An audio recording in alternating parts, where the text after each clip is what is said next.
أفرأيتم الماء الذي প্রচণ্ড তাপদাহে বিপর্যস্ত জনজীবন। বৃষ্টি না হওয়ায় নষ্ট হচ্ছে কৃষকের ফসল, নেমে গেছে পানির স্তর, দেখা দিয়েছে পানির তীব্র সংকট। রোদ আর গরমে অতিষ্ঠ হয়ে পড়েছে সাধারণ মানুষ। তাই বৃষ্টির আশায় রাজবাড়ির বালিয়াকান্দিতে বিশেষ নামাজ সালাতুল ইস্তেখারা আদায় করেছেন এলাকাবাসী।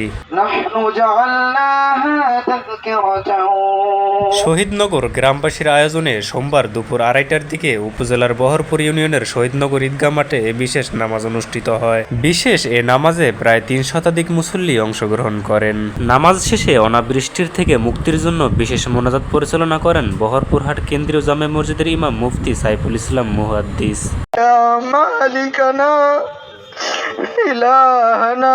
নামাজ পড়তে আসা মোহাম্মদ মফিজুল হক বলেন, গতকাল মসজিদে মাইকিং করা হয়েছে, বৃষ্টির জন্য শহীদনগর ঈদগাহ মাঠে সালাতুল ইস্তেখারা নামাজ আদায় করা হবে। এজন্য আমি সহ অনেকেই এখানে এসেছি। আল্লাহর কাছে বৃষ্টির জন্য কান্নাকাটি করব। আল্লাহ ইচ্ছা করলে আমাদের বৃষ্টি দিবেন। কয়েক বছর আগে বৃষ্টির জন্য আমরা নামাজ আদায় করেছিলাম, এরপরেই বৃষ্টি হয়েছিল।